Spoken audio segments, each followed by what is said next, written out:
कब से यहाँ पर पड़ा हुआ गाड़ी है। तो ये घर भी देख सकते हैं। अच्छा, सोना ढेला पाए हाँ, नदी छिले जा कष्ट आछि हमरा घर दुआर पूरा धसी जाए छे एकदम। अच्छा, कोई डर नहीं है आपका कि कब गिर सकता है? पूरा परिवार तोरा में सबाई एखाने আছে हां এখানেই আছি। हां সুবর্ণের খার করকরি। अच्छा, দুটো নদী আর সাকাটা তোমার হাফ কিলোমিটার নিচে। अच्छा, দুটো নদী था मिली छे। मिली सबको छे नमस्कार एवं जोहार और सबका स्वागत है आदिवासी आवाज में। और ये जो आप लोग नज़ारा देख रहे हैं ये चांडिल डैम का नज़ारा है। आप लोग जो चांडिल डैम पर्यटक स्थल के नाम से जानते हैं और यहाँ पर एक ऐसा राज छुपा हुआ है जो विस्थापित भाइयों का है। और आज विस्थापित वही आवाज़ को लेकर भटक रहे हैं, दर दर भटक रहे हैं। यहाँ 116 गांव मौजूद थे जबकि अब विस्थापित हो गए हैं। 84 मौजा डूब चुके हैं जबकि 19,115 परिवार यहाँ से बेदखल बेघर हो गए हैं। कौन कहाँ चला गया इसका कोई हिसाब नहीं है। कोई बाहर कोई बंगाल चला गया, तो कोई उड़ीसा चला गया, तो कोई बिहार चला गया, तो कोई रांची चला गया, तो कोई झारखंड में रह गया, तो कोई जामशेदपुर चला गया। यही एरिया से, यही जगह से, ये जो दिख रहे हैं यही जगह से आदमी सब विस्थापित होकर जगह जगह चला गया है। कोई कोई को पुनर्वास का व्यवस्था मिला है, कोई कोई को पुनर्वास का व्यवस्था नहीं मिला है। जो लोगों को पुनर्वास का व्यवस्था नहीं मिला है वो लोग अभी भी ये डैम के किनारे तंबू बनाकर रह रहे हैं। उस लोग का दुखद घटना आज आइए देखते हैं जमीनी स्तर पर जाकर। ऐसे दर्दनाक घटना सोचिए, अगर आपके गांव में या आपके गांव में विस्थापित कर दिया जाएगा पूरा गांव को और आपका सुनने वाला कोई नहीं रहेगा तो उसका दर्द क्या होता होगा वो तो आप भी समझ सकते होंगे। आपके परिवार को बिखार दिया जाएगा पूरा। इधर विस्थापित भाई कोई सालों से आंदोलन करते आ रहे हैं पर अभी तक इसका कोई कार्रवाई नहीं हुआ है। उस दिन अभी 7 दिन पर अनशन पर बैठे हुए थे हमारे विस्थापित भाई पर, वहाँ पर भी एक ऐसा घटना घटा जबकि एक ट्रैक्टर ने वहाँ पर आकर ठोक दिया उस आंदोलन कर रहे उस पंडाल पर। और वहाँ जो बैठे हुए थे आंदोलन कर्मी उसको बहुत सारे आंदोलन कर्मियों को वहाँ पर चोटें आए जबकि अभी भी TMH में वो लोग एडमिट है। और ऐसे दर्दनाक घटना घटते जा रहा है हमारे चांडिल डैम पर। चांडिल डैम के करीब पहुँच चुके हैं और यहाँ पर जो गाँव है उस गाँव पर देखते हैं। तो आइए आगे जाते हैं, रोड को देखते हैं किस परिस्थिति से है। इसी रोड से गुजर कर यहाँ के ग्रामीण आते हैं और बाहर जाते हैं, शहर जाते हैं और अपने रोजी रोटी के लिए बाहर काम करने के लिए जाते हैं। यही है परिस्थिति। तो आइए आगे जाते हैं।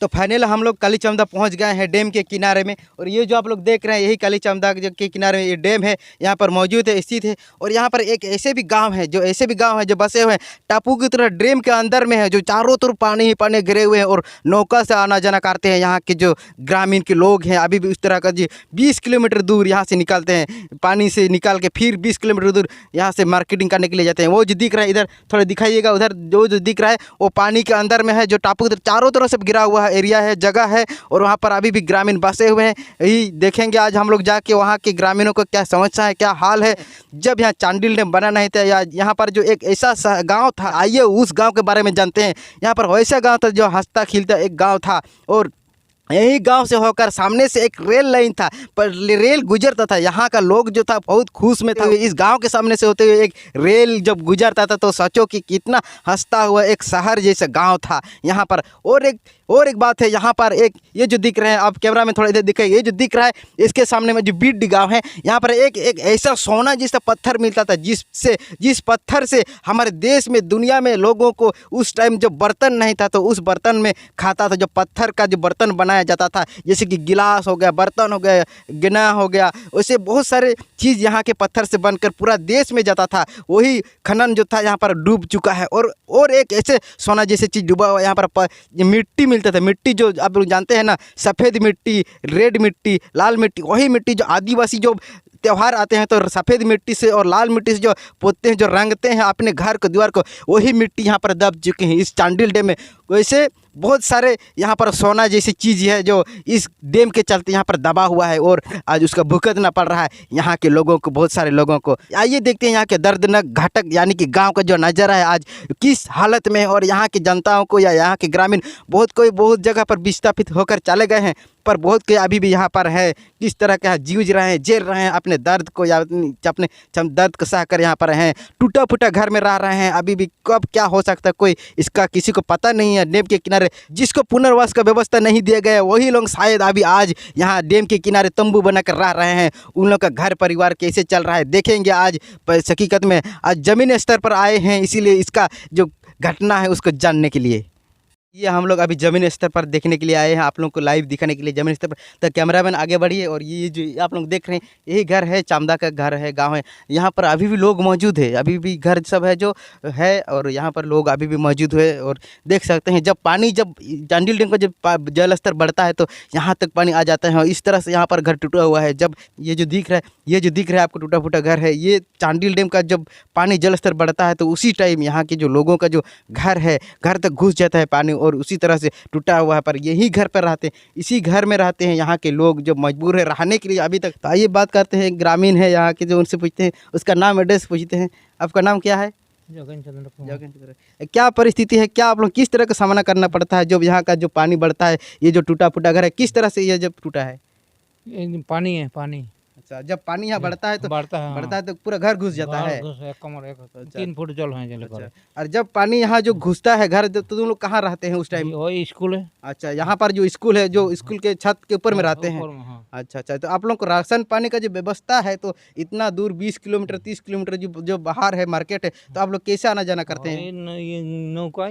अच्छा, नौका से आना जाना पड़ता है। तो देखिए आप लोग देख सकते हैं जो यहाँ पर जो है चारों तरफ पानी ही पानी है, तो नौका से आर पार करते हैं। यहाँ के जो ग्रामीण जो आदमी है अपने रोजी रोटी के लिए बाहर जाते हैं, अपने नौका से पार होकर, पानी से जब भरा हुआ रहता है कैसे जाएंगे? तो सोचो, आज तक बस है यहाँ पर जो ग्रामीण है, विस्थापित लोग जो है उसका मुआवजा से वंचित हो सकता है, इसीलिए पानी के किनारे में अभी भी मौजूद है यहाँ के लोग। तो हिंदी कम जानकारी है, तो आइए उनसे बांग्ला से बात करते हैं, तो समझने की कोशिश करेंगे सब कोई। तो अब ये जो अब चांडिल डैम हम ये सुने हैं, यहाँ पर कहते हैं कि सबसे पहले जब डैम नहीं बना था तो यहाँ पर एक रेल पटरी था, रेल लाइन था, आवागमन करता था। सब डूबे जाए। আচ্ছা, যখন এখানে ড্যামটা ছিল না, সেইখানে এটার হাল পরিস্থিতি কেমন ছিল? মানে এটা গাঁও ঘর ছিল, গাঁ ঘর তো মধ্যে 250 বস্তি ছিল। আচ্ছা, 250 ঘরের বস্তি ছিল তোমার। সবই যাইতে ছিল সোনার রাজত্ব, সোনা ধুয়ে অনেক লোক, অনেক ডেলি তো 400-500 লোক সোনা ধুয়ে খাতে ছিল। सोना जब दबा हुआ है इस चांडिल डैम के नीचे, सोना के जैसे चीज दबा हुआ है। अच्छा, 250 পায় ছিল।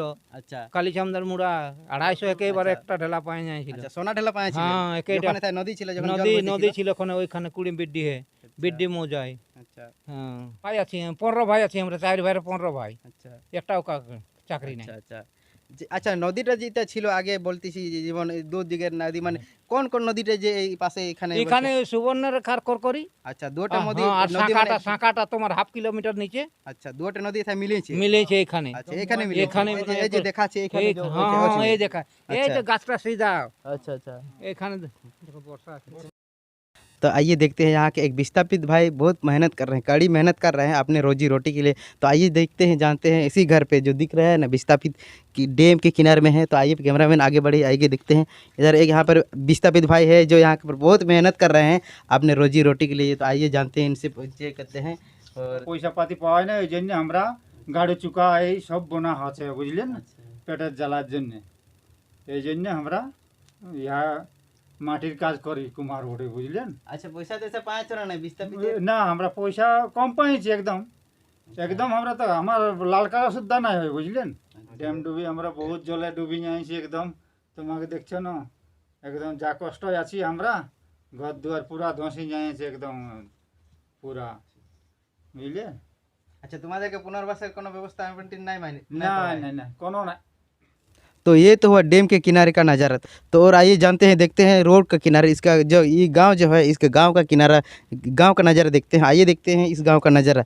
ये जो अभी हम लोग गांव की ओर निकल रहे हैं, जो चामदा गांव है, और गांव का जो नज़ारा है उसको दिखाते हैं आप लोगों को सबके सामने। यहाँ पर देख सकते हैं बैल बकरियाँ हैं।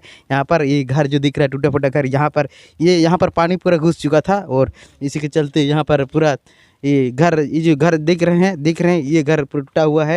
यहाँ पर इसी घर में रहते हैं, अभी भी रहने के लिए मजबूर है। तो आइए कैमरामैन थोड़ा अभी इधर घुमाए, एक दो गाड़ी दिख रहा है, पुराने ज़माने की जो राजदूत गाड़ी है, पुराने ज़माने की गाड़ी अभी भी यहाँ पर पड़ा हुआ है। अभी भी इस जगह पर, यानी कि जो विस्थापित एरिया है, इसके अंदर में जो है पानी चारों तरफ से घेरा हुआ है, पर उसी के अंदर में अभी भी लोग बसे हुए, गाड़ी बसे हुए देख रहे हैं, कब से यहाँ पर पड़ा हुआ गाड़ी है। तो ये घर भी देख सकते हैं, इसका घर कैसा है। तो चलिए आगे देखते हैं। इसी घर में रहते हैं हमारे विस्थापित भाई, देख सकते हैं हैं ये टूटा फूटा घर है, ये कभी भी टूट सकता है, कभी भी गिर सकता है, ये खतरे का निशान है। तो फिर भी मजबूरन हमारे विस्थापित भाई जो इस घर में रहते हैं। तो आइए जानते हैं, आगे को चलते हैं, कैमरामैन आगे बढ़ाएंगे, इसका नाम परिचय पूछते हैं। इस घर में रहते हैं, आपका नाम? सर्वजीत कुमार। आप इसी घर में रहते हैं? हाँ, इसी घर में। अच्छा, कोई डर नहीं है आपका कि कभी गिर सकता है, क्या सकता है? नहीं रहेगा तो मान लो दूसरे जगह पर जमीन नहीं है हम लोग। अच्छा, जमीन नहीं, आप लोग को विस्थापित का कोई मुआवजा नहीं मिला है? नहीं मिला है। ये इसका कहना है कि विस्थापित हुए हैं यहाँ से, लेकिन इन लोगों को विस्थापित का जो जमीन मिलना चाहिए, विस्थापित का जो हक अधिकार मिला है, जब अभी तक रहने के लिए मजबूर है डैम के किनारे में रहकर। यानी कि जब यहाँ पानी भर जाता है, घुस जाता है घर में, तो मजबूर यहाँ से थोड़ा कुछ दूर तक कुछ दिन के चलना पड़ता है, पर फिर यहीं पे आना पड़ता है, क्योंकि इसका एक मजबूरन हो चुका है कि यहाँ पर रहेंगे। अगर दुनिया में कौन रखेगा, कौन ज़मीन देगा, कौन रहने देगा, अपना ज़मीन ही ज़मीन होता है। इसीलिए हमारे यहाँ के जो यहाँ के जो लोग हैं, यहाँ के जो विस्थापित लोग हैं, यहाँ से जाना नहीं चाहता है। कारण यही है कि अपना घर, अपना गांव, अपना द्वार छोड़ के कोई कहीं जाने के लिए मजबूर नहीं होता है। क्या आप जाने के लिए मजबूर रहेगा? अगर आपको भी घर द्वार से बेदखल किया जाएगा, दूसरा जगह रहने के लिए कोई नहीं जाना चाहेगा। इसीलिए आज हम लोग का यहाँ के विस्थापित भाई लोग मजबूर है रहने के लिए। तो कतजन थाकी था तुमरा এখন? এখন আছি আমরা এই 4 জন আছি। আচ্ছা, 4 জন কে আছো তোমরা? এখন এই আমার স্বামী আছে, আমার ছেলে আছে। আচ্ছা, মানে পুরো পরিবার তোমরা সবাই এখানে আছো এখন? হ্যাঁ, এটাই এখানেই থাকি? আছি। হ্যাঁ, আর আচ্ছা, গরু বাছুর তো গিলা জায়গা ফাঁকা কোনো দিকে নিয়েছো না? নাইলি নাইলিও। নাইলি। তো পেমেন্ট পুরো ক্লিয়ার নাই পেও, এক টাকাও নাই পাইও না, কিছু পাইছো? কিছু পাইছি, তো এখন ওগুলো খাইছি রাইছি আগুই। दिखा सकते कैमरामैन, थोड़ा इधर घुमाइएगा। इसी घर में अभी भी रहते हैं यहाँ के जो लोग हैं, विस्थापित लोग हैं। थोड़ा कैमरामैन, थोड़ा हिंदी कम जानकारी है तो बांग्ला में बात करते हैं इनसे। तो आइए बांग्ला में। तुम्हारा नाम কি? তোমার নাম বলবে? আমার যাত্রা মনি। যাত্রামণি। আচ্ছা, তোমাদের ঘর কোনটা বটে? এই তো। এইটা বটে। তো এটাই থাকিও? হ্যাঁ, এটাই আছি না। আচ্ছা, যখন জল সময় যখন বেশি হয় তখন কোথায় থাকিও? তখন পঞ্চায়েত। আচ্ছা, পঞ্চায়েতে থাকে তখন।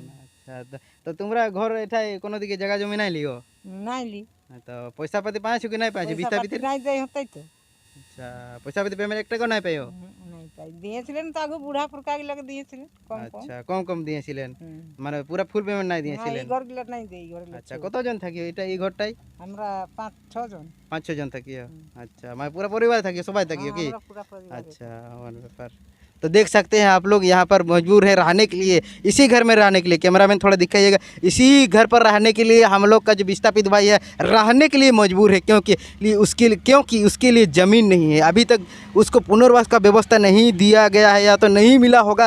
इसी के चलते आज ग्रामीण यानी कि यहाँ के विस्थापित जो है इसी घर में रहने के लिए बेबस है, मजबूर है। जाएंगे भी तो कहाँ जाएंगे, कौन ज़मीन देगा, कौन ज़मीन देगा? अपना ज़मीन ही ज़मीन होता है, इसीलिए और रहने के लिए यहाँ पर मजबूर है, क्योंकि यहाँ उसका ज़मीन है, यहीं पे उसका घर है, यहीं पे उसका बाड़ी है। इसीलिए यहाँ से जाना नहीं चाहता है यहाँ के जो विस्थापित भाई। तो सभी को नमस्कार एवं जोहार।